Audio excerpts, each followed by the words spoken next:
नमस्कार, आप देख रहे हैं न्यूज स्टेट यूपी यूके का डिजिटल प्लेटफॉर्म और आपके साथ मैं हूं आशिमा त्यागी। और आज हम बात करेंगे मुख्यमंत्री योगी आदित्यनाथ के सख्त निर्देशों की, उस नए फरमान की जिसके जरिए अब हर खाने पीने की चीज़ की दुकानों पर जो है अब अपना नाम लिखना ज़रूरी होगा, सीसीटीवी लगाना ज़रूरी होगा, चाहे शेफ हो या वेटर हो उन्हें मास्क पहनना ज़रूरी होगा। तो तमाम ऐसे कई दिशा निर्देश जो हैं वो मुख्यमंत्री की तरफ से सख्त हिदायतों के साथ दिए गए हैं।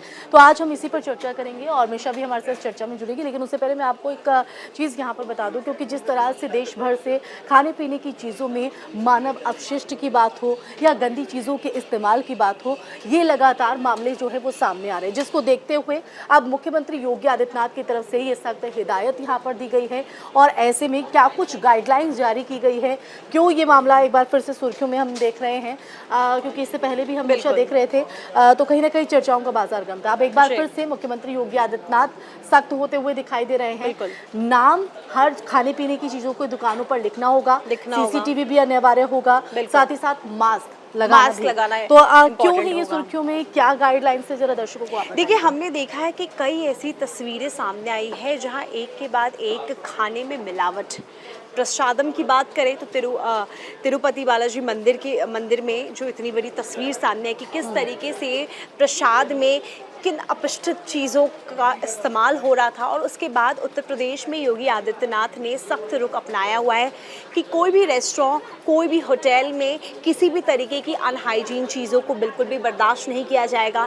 शेफ़ हो या फिर एक छोटा कर्मचारी होगा, उसका पुलिस वेरिफिकेशन होगा। साथ ही साथ जो जहाँ पर खाना बनता है, स्पेशली जो किचन है, उसे काफ़ी ज़्यादा साफ़ सफाई से रखना होगा। क्लीनलीनेस का बहुत ही ज़्यादा ध्यान रखा जाएगा। साथ ही ऐसे कई सारे गाइडलाइंस सामने आए हैं अब जो पहले हमने कई बार देखा है कि बर्गर में कैसी चीजें निकल रही है। हाल ही में उत्तर प्रदेश में हमने देखा था जूस की दुकान में भी कहीं बिल्कुल जूस की दुकान में, हाँ बिल्कुल, और खाना को जूठा करके भी देना, बेचना। तो ये ऐसी कई सारी, एक नहीं कई बार ऐसी तस्वीरें सामने आई है जो कहीं ना कहीं लोगों के जहन में एक डर पैदा कर देती है कि अगर कोई इंसान बाहर खा रहा है तो ये सामान सेफ है या नहीं है, इस चीज की जिम्मेदारी कौन लेगा।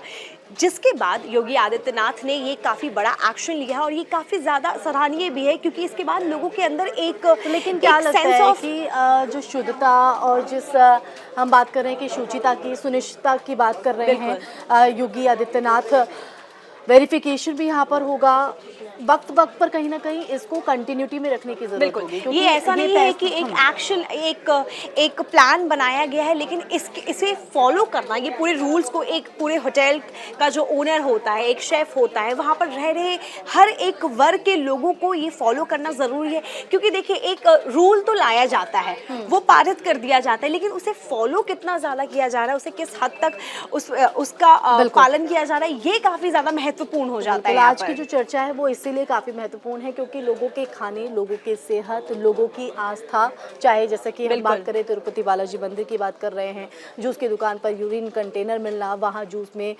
यूरिन को मिलाकर पिलाना, ये कहीं ना कहीं जाहिर तौर पर एक गंभीर मामला हो जाता है। और यही वजह है कि मुख्यमंत्री योगी आदित्यनाथ इस पर सख्त हुए हैं। गौरव भी चर्चा में शामिल होंगे और गौरव इस पर क्या कुछ हमें बताने वाले हैं या फिर उनकी क्या कुछ कहना है, क्योंकि जिस तरह से हम गौरव देख रहे हैं, कहीं ढाबे पर रोटी में थूक मिला दिया जाता है, कहीं मसाज करते हुए थूक जो है वो चेहरे पर लगा दिया जाता है, जूस की दुकान पर यूरिन मिला दिया जाता है। तिरुपति बालाजी मंदिर में भी हमने देखा कि किस तरह से प्रसाद जो है लोगों की आस्था से जुड़ा पूरा मामला है। अब इस पर मुख्यमंत्री योगी आदित्यनाथ जिस तरह से घटनाएं सामने आ रही हैं, चाहे वो पूरे देश की बात हो या फिर उत्तर प्रदेश की बात हो, सख्त नजर आए हैं, सख्त हिदायतें दी गई हैं। क्या तौर पर जिस प्रकार से मुख्यमंत्री ने उच्च स्तरीय मीटिंग बुलाई लखनऊ में और उसके बाद से एसओपी तैयार किया कि किस प्रकार से जो ढाबे हैं, रेस्टोरेंट हैं, उनको चलाने की एसओपी तैयार की, उसको उन्होंने दिशा निर्देश दिया कि जो भी ग्राहकों के बैठने की जगह है वहाँ सीसीटीवी कैमरा होना चाहिए, जहाँ जब खाने की चीज़ें बननी है वहाँ सीसीटीवी कैमरा होना चाहिए, एक पूरा स्वच्छ वातावरण होना चाहिए, साफ़ सफाई का समूचा ध्यान रखना चाहिए। उसके बाद उन्होंने यहाँ तक कह दिया कि जो खाना बनाने वाला शेफ़ है या जो सर्व करने वाला वेटर है, वो यहाँ तक कि दोनों जो वेटर और शेफ़ है, दोनों के मुंह पे ग्लव्स और हाथ में मास्क और हाथ पे ग्लव्स होना चाहिए। जिस प्रकार से पूरा एसओपी तैयार किया गया है, इसे भी पूरे प्रदेश भर में लागू करने के लिए सत्यापन लागू करने का प्रयास किया जा रहा है। जिस प्रकार से एक पूरे खाद्य विभाग जो है उसको एक दिशा निर्देश दिया गया है, उसके बाद चीज़ें जो फूड इंस्पेक्टर है वो अपने तरीके से जो चिन्हित करेंगे अपने अपने एरिया के जो भी रेस्टोरेंट है, ढाबे हैं, उसके बाद उनको उनके जो एक SOP तैयार किया, उस SOP के अंतर्गत उनको पूरी चीज़ें ठीक है। बताई अब जाएगी, देखिए समझाई गाइडलाइंस तो यहाँ पर जारी कर दी गई हैं, हिदायतें भी दे दी गई हैं कि ये तमाम चीज़ें होंगी, अगर इन्होंने फॉलो नहीं किया तो उन पर कड़ी कार्रवाई भी होगी। लेकिन किसी भी तरह का जो हम बड़ा फैसला लेते हैं उसे धरातल पर उतारना एक बड़ा चैलेंज होता है। तो अगर इसके लिहाज से बात करें तो आपको क्या लगता है कि कितना बड़ा चैलेंज होगा शासन के लिए भी और प्रशासन के लिए भी? क्योंकि मैं इसलिए कह रही हूँ, कांवड़ यात्रा के दौरान हमने देखा था कि कुछ दिनों के लिए ये जो गाइडलाइंस थी वो जारी की गई थी, लेकिन ये पूरा मामला कोर्ट तक पहुंचा। उसके बाद कोर्ट ने भी ये बात कहा कि कहीं किसी को ये ज़रूरत नहीं है अपनी पहचान बताने की, ज़रूरत नहीं है इस तरह, क्योंकि ये हमने देखा था मुजफ्फरनगर में भी जो है चाय फल विक्रेता हो या सब्जी विक्रेता हो या फिर कोई चाय वाला हो, सभी ने नेम प्लेट लगाई थी, लेकिन ये मामला तूल पकड़ता नजर आया। अब जिस तरह से ये गाइडलाइन सामने आई है, इसको धरातल पर उतारा जाना, और क्या एक बार फिर से हमें इस पर सियासत होते हुए दिखाई देखिए निश्चित तौर पर जिस प्रकार से इस SOP में ये भी चीज़ कहा गया कि जो विक्रेता होगा उसका नेम भी डिस्प्ले करना होगा, नाम बताना होगा, जो वहाँ काम कर रहे हैं कर्मचारी उनका भी नाम बताना। जिस प्रकार से आप कहते हैं कि चैलेंजेस कितना होगा, मुझे लगता है उत्तर प्रदेश सरकार के लिए ये कोई बहुत बड़ा चैलेंज नहीं, क्योंकि इस प्रकार के कई ऐसे गाइडलाइन जारी किए हैं जो सख्ती से लागू भी कराए गए। आपने अगर वो कांवड़ यात्रा में नेम प्लेट का ही मामला देख लिया तो सख्ती से पालन कराए गए थे। जिस प्रकार से बाद में फिर कोर्ट ने हस्तक्षेप करके उन चीज़ों को अपने तरीके से संवारा था, फिर रोक लगा दी थी कि नहीं इस प्रकार से नहीं होना चाहिए। ये जो समाज में एकता अखंडता है उसको अछूत बनाए रखने में थोड़ी प्रॉब्लम क्रिएट हो रही है। तो जिस प्रकार से अभी हम फिलहाल इस मुद्दे पे बात कर रहे हैं,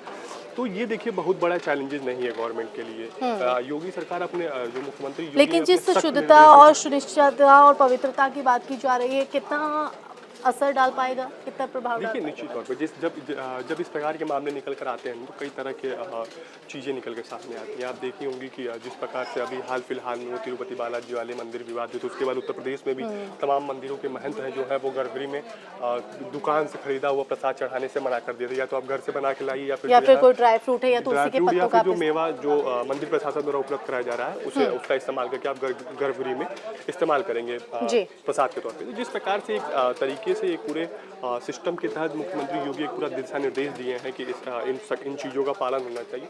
मुझे लगता है कि निश्चित तौर पे इन सारी चीज़ों का पालन होते हुए ठीक तरीके से सारी चीज़ें करनी चाहिए। सबसे बड़ी चैलेंजेस यहाँ एक चीज़ें ये हैं कि जैसे कि अभी कुछ चीज़ें ऐसी हैं कि जैसे जो बड़े बड़े रेस्टोरेंट हैं तो वो बड़े बड़े नेताओं के हैं, माफियाओं के हैं, तो वहाँ भी थोड़ा एक चैलेंजेस फेस होगा। लेकिन ऐसा नहीं, अगर गवर्नमेंट अपने तरीके से एक गाइडलाइन जारी की और तो किसी राजनीतिक दल से वो जुड़ा हुआ तो फिर जाहिर तौर पर अभी देखिए नेम प्लेट वाला जो इसमें भी एक SOP में गाइडलाइन में एक जगह चिन्हित किया गया है कि जो खाना बनाने वाला होगा, जो वेटर होगा या जो संचालक होगा, उसका नेम प्लेट डिस्प्ले करना होगा।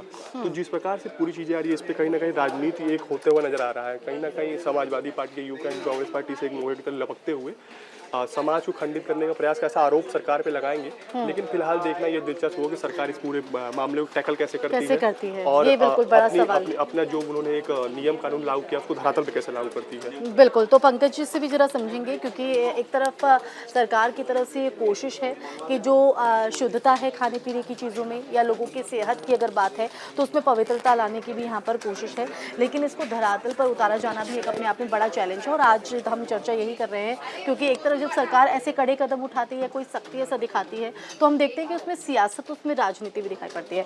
अभी फिलहाल जो सिनेरियो आप देख रहे हैं, क्योंकि हम अगर बात करें न सिर्फ उत्तर प्रदेश बल्कि तिरुपति बालाजी मंदिर की अगर बात करें, उसके बाद हम देख रहे हैं उत्तर प्रदेश के मंदिरों में भी हिदायतें जारी कर दी गई हैं। ये पूरी घटनाएं जो सामने आई हैं एक के बाद एक, मुख्यमंत्री योगी आदित्यनाथ की सख्ती कितना असर होगी, कितना कामयाब हो पाएगी? देखिए, ये जब सावन के महीने में कांवड़ यात्रा के दौरान जो नेम प्लेट का विवाद उठा था और ये जो आया था जो नहीं सबको लगाना पड़ेगा, तो उसी समय से ये कयास लगाए जा रहे थे जो उत्तर प्रदेश में इस तरह का कोई कानून आ सकता है। देखिए, है क्या, जो इसमें बुराई क्या है, लोग क्यों विरोध कर रहे हैं, ये समझ से पड़े। क्योंकि पहले भी कानून है, अगर किसी का दुकान है तो रजिस्ट्रेशन नंबर होता है, जो ऑनर का नाम होता है वो होता है। अपनी जानकारी देना अपनी जानकारी देना कोई ये नहीं है। अगर मन में किसी का मैल है तो उन्हें फिर दिक्कत है इस बात का, अदरवाइज इसमें कोई दिक्कत नहीं। हम अपना नाम देते हैं श्रद्धा भाव से। ऐसा अब ये देखिए और देखिए, हम किसी बड़ी बड़ी कंपनियों में भी काम करते हैं, वहाँ पर भी एक आमजन जो है अपनी जो एम्प्लॉय है वो अपनी जानकारी उसके बारे में जानकारी देते हैं। क्या बुराई है, चाहे डॉक्टर से, चाहे हम डॉक्टर्स के भी बाहर देखते हैं। और देखिए, ये मुद्दा जो जब कोर्ट पे पहुंचा तो इन तमाम बातों का तर्क भी दिया गया था। तो यही वजह है कि जिस तरह से सख्ती दिखाई गई है मुख्यमंत्री योगी आदित्यनाथ की तरफ से, जाहिर तौर पर एक तरफ इसको जो है धरातल पर उतारने के लिए, और जाहिर तौर पर देखें तो खाने पीने की चीज़ों में जिस तरह से शुद्धता होनी चाहिए, जो पवित्रता होनी चाहिए, वो उसके लिए काफ़ी महत्वपूर्ण हो जाता है। लेकिन अगर सियासी दलों के तौर पर अगर हम देखें तो क्या एक और मुद्दा मिल गया विपक्ष को इस बुनाई? निश्चित रूप से ये मुद्दा चूंकि नया नहीं है, ये पुराना ही मुद्दा है। थोड़े दिन के लिए दब गया था, फिर ये एक तरह से बोलिए ये जिन बाहर आ गया। लेकिन इसके पीछे थोड़ा सा तो ये इसको गंभीरता से सोचने की विषय है। जो इसका विरोध क्यों हो रहा है? इसका विरोध इसलिए हो रहा है, जो लोगों को आशंका ये है, जो एक विशेष समुदाय के लोगों के दुकान में और लोग नहीं जाएंगे, वो एक तरह से वो देखेंगे हाँ ये इसका दुकान है तभी मैं जाऊंगा, इसका दुकान है।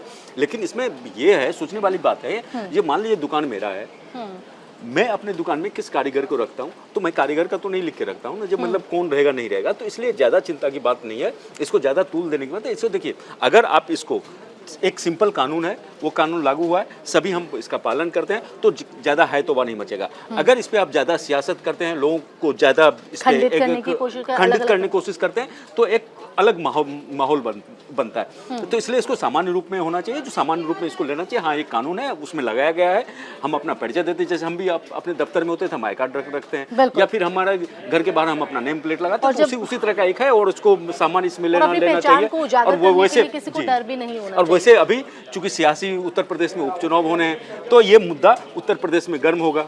और उत्तर प्रदेश में मुझे जो लगता है, उत्तर प्रदेश की राजनीति में अभी कुछ दिन आपको 2, 4, 5, 10 दिन इस पे जम के राजनीति होगी। तो देखिए कहीं ना कहीं अब सख्त हिदायतें तो जारी कर दी गई हैं, अब इन हिदायतों को धरातल पर उतारा जाना एक बड़ी चुनौती होगी। दूसरी तरफ सरकार के इस सख्त एक्शन के बाद, सख्त हिदायत के बाद, अब किस तरह से सियासत इस पर रख लेती है, ये देखना होगा। टॉपिक पर यहीं विराम लगाएंगे, फिर हाजिर होंगे एक नए विषय के साथ। नमस्कार। न्यूज नेशन अब व्हाट्सएप पर खबरों की ताजा अपडेट के लिए न्यूज नेशन के इस QR कोड को स्कैन करें।